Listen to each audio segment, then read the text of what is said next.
Wanasema wao Mungu ni roho lakini. They say God is a spirit. But who is the they? They say, so where? What is God? Who and what is the creator? What is spirit? These are very critical and very important questions in this juncture of our existence on the earth as we face very, very tough and genocidal conditions. We need to be ready and to be prepared. Who is the they? What we know definitely is that the Abrahamic religions and the belief in the deities or gods or powers that are spoken about in these religions dominate the whole earth. Over 60% of the world population follows the Abrahamic religions, Islam, Judaism, and Christianity, and many, many other derivatives. Is it working? Is the earth at peace or in pieces? This is the timeline of Abrahamic religions, which is very, very clear that they are very young religions when compared to melanin-dominant human beings' existence on the earth, which goes into millions of years. So these Abrahamic religions, Judaism, Islam, and Christianity, teach us that God is a spirit. But is that what we knew from long ago as melanin-dominant human beings on the earth? What we knew as melanin-dominant human beings on the earth is different. We did not believe in the God taught by Christianity and Islam. It is very clear and obvious that this God is a cruel and evil, genocidal, enslaving, colonizing God, because the practitioners of these religions have demonstrated enslaving attitudes, genocidal attitudes, wars, and bloodthirsty habits. What type of God can Christians teach melanin-dominant human beings after such massive genocidal colonizations and dehumanization activities? The same with Islam. Over 140 million victims of Islamic slave trade. That is the longest period ever for a people to be under siege by a religion.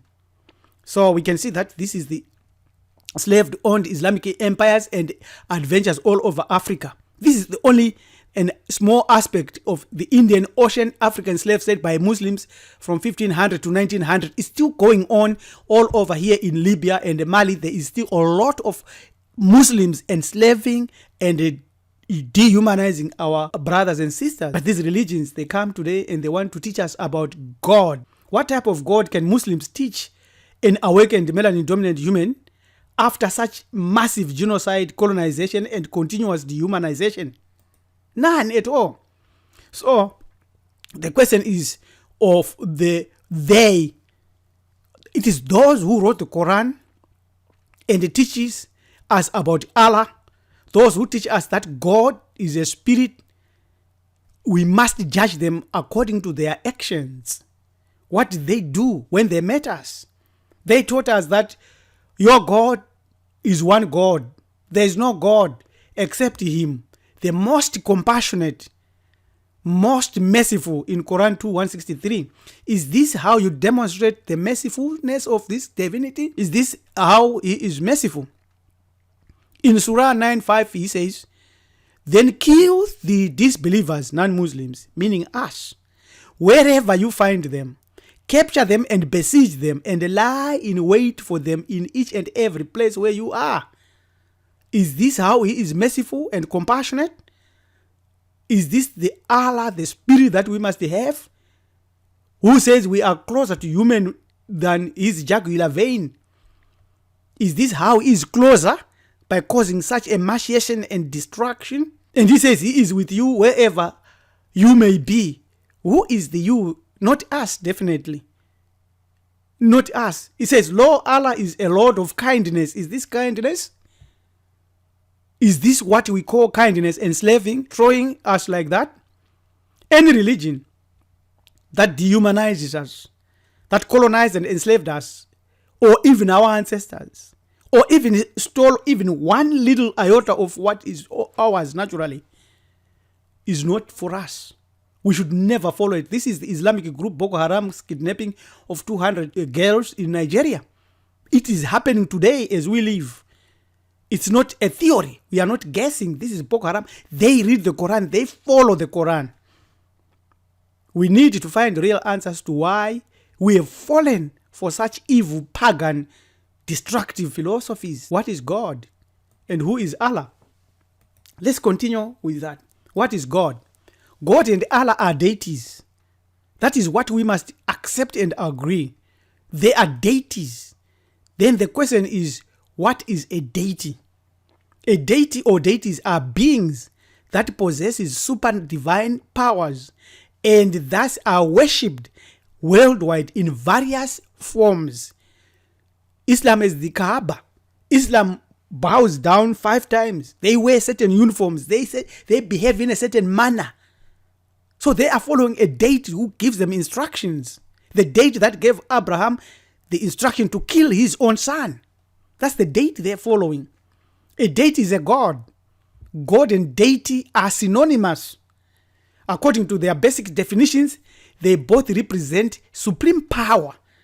That's it. You can call it supernatural, you can call it spiritual, but that is what a deity is. You can go to this website given here and read a lot about the difference between God and deity, God versus deity, and you'll find that deity or supreme being is supernatural, typically immortal being with superior powers. That's it. It's only a question of power. The most frequently used name for the Islamic deity or God is Allah. Many of the attributes of God and Allah are the same for deity, supreme being, all just, eternal being, all loving, all perfect, all merciful, beneficent being, all good, all kind, all powerful, omnipotent, all charitable, all knowing, omniscient, all forgiving, all good, all understanding, all present, omnipotent, all sympathetic. These are attributes of deities. So, what is God? We continue with that. Any religion with a place of worship like this, or a symbol like this, any of this, is following a deity. Is a deity's religion. There is only one imageless religion. If what we conceive the Creator to be a creature, by whatever high praises we praise it, it is not correct. The Creator, as our ancestors taught us, is imageless. Amen. Amen. The unknown, the hidden one. So far, there is no imageless religion other than our own African original religion. If you worship any god thinking that is the Creator, you are a captive to a deity. Let's look at the origins or the names and descriptions of these deities. We know that in Genesis 1, we are told that Bereshit bara Elohim et ha shamayim vayet ha eretz. In the beginning, Elohim created the heavens and the earth, and Elohim is plural. Or it means rulers, or judges, or divine ones, or angels, or gods. It's masculine, which already gives it a gender. That cannot be the Creator. Deities have names, deities have genders, have biographies, have wars, have hate, have attributes, just like human beings. There, from Strong's expanded dictionary of the Bible words, Thomas Nelson Incorporation, it tells us that Eloha or Eloah is a deity. It's a god. It's a deity. You can spell it capitalized. You can spell it this way. It's a deity. So when they say that God is a spirit, they know what they're saying. Male and dominant human beings, known as the Canaanites or Kenyanites, worshipped a deity known as El. This El, shown here, is where you get Allah or Elohim or El Roy, El Shaddai, El Elyon, normally given as Lord, or Yahweh, or I am. According to Canaanite myths, El's marriage to Beirut, the city, produced the heaven and earth. You see that? So these are deities. Though these names are often used interchangeably, some think they were originally two different gods. See now, Elohim, plural. See, these are the images of God or El. These ones shown here. The chief god of the Canaanite pantheon. Pantheon means a council or group of divinities. He is also the God of the Bible. In Arabic, he is known as like this Allah. Currently, he is worshipped by roughly half of mankind. This is shocking. This is true. So, in the Bible, it appears 250 times in the Hebrew Bible, primarily describing the God of Israel. Yahweh is an ancient pictographic Hebrew with the upraised arms like the car in ancient Egypt, life force, or spirit after death, hieroglyphic. So the power of the deity is in the believer who fully executes the demands of that deity, warlike behavior, or any other characteristics that is attributable to the belief that has come into the worshipper. So it is very, very clear that these are deities that they are saying is a spirit. Who and what is the creator then? The creator is not a deity. He is a nameless and has not gender. He is not a spirit, neither is he a being. Cannot be conceived by any human mind, brain, or spirit. The creator has only one single attribute, according to the creator or God in this book. Not two or infinity, but only one. The one has a lot to do with bringing into existence or non-existence of things. He creates. Humans look into nature and imitate, copy, duplicate, cut, and paste within the limits of specific laws. No human has ever created anything. Therefore, only the single creator, who, by the way, has no name, creates, and that is his only attribute. Once you start to have more attributes, you are now talking of deities. Very few know this. The creator is not God. This is what we are covering in this book. Why does God have gender? Because he's a deity. Who is God's wife? Is Asherah. Who is God's mother? Is Mary or Mariam. Why is God a jealous being? Because he's a deity, competes with other deities. Why does God battle with Satan? Because Satan is also another deity. There are many issues here. Read many of the answers there. The other thing for you to identify and to realize that you are worshiping a deity is when you praise it and give it praise. If you praise anything and they think you are praising God, that's a deity. The creator needs no praise from you, needs no worship from you. We were able to extract from any human being complete answers to this question. What comes into your mind when you think about the creator? We might predict with certainty the spiritual future of that person. We are able to know exactly what our most influential religious leaders think of the creator today. We might be able with some precision to foretell where humanity will stand tomorrow. Without doubt, the mightiest thought the mind can entertain is the thought of the creator. Yes, we accept that. And the weightiest word in any language should be the true name of the creator. Yes, we accept that. But we must understand that all these names, even which our ancestors gave, they were titular and dynamic. They were not the names proper. They were just like signals or pointers to the nameless one. These names are not nomen proprium. They are not actual names. Yet, whoever fully comprehends the nature of the creator and is able to define him or her or it has created a god or a deity in their perception or in their minds. It's not the real creator who is unknowable by any human mind, no matter how brilliant or eloquent or intelligent that mind is. Therefore, any religion today that teaches that it has fully grasped the nature of the creator has simply elevated its deity above all others. And that's a fact. So, what is a spirit? The power of deities is in their spirit, as believed by the follower and expressed by the follower physically, But what is a spirit?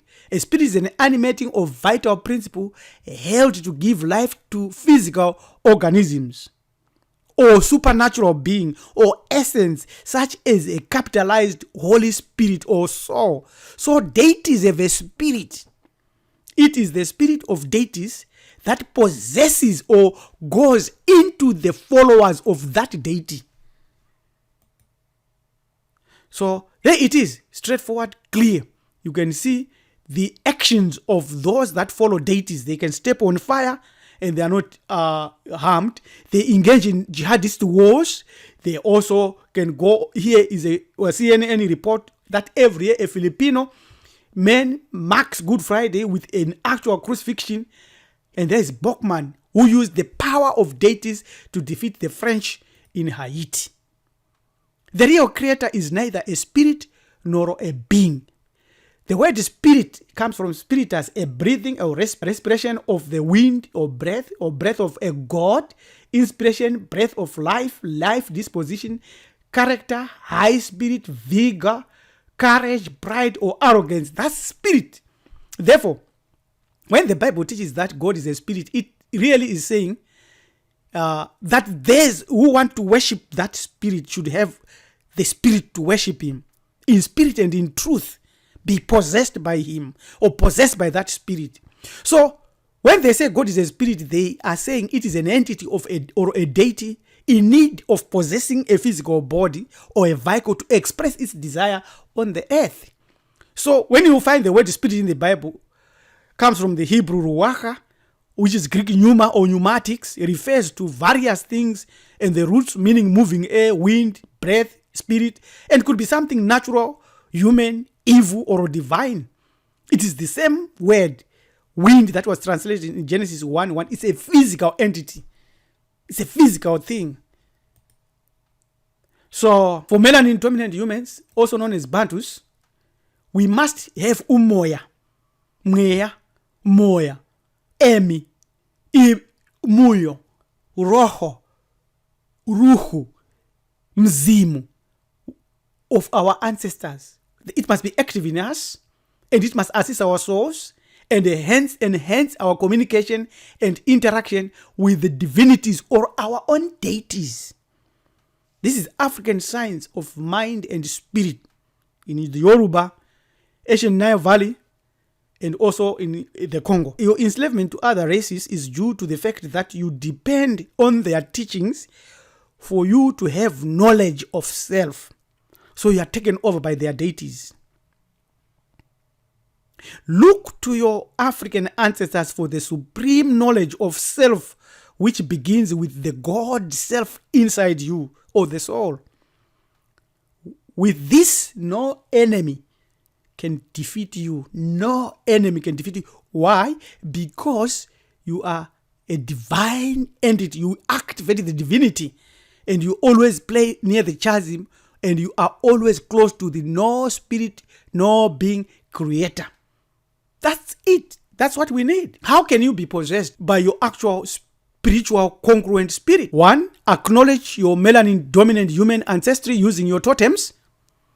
Melanin dominant human beings were the first and original people on planet Earth.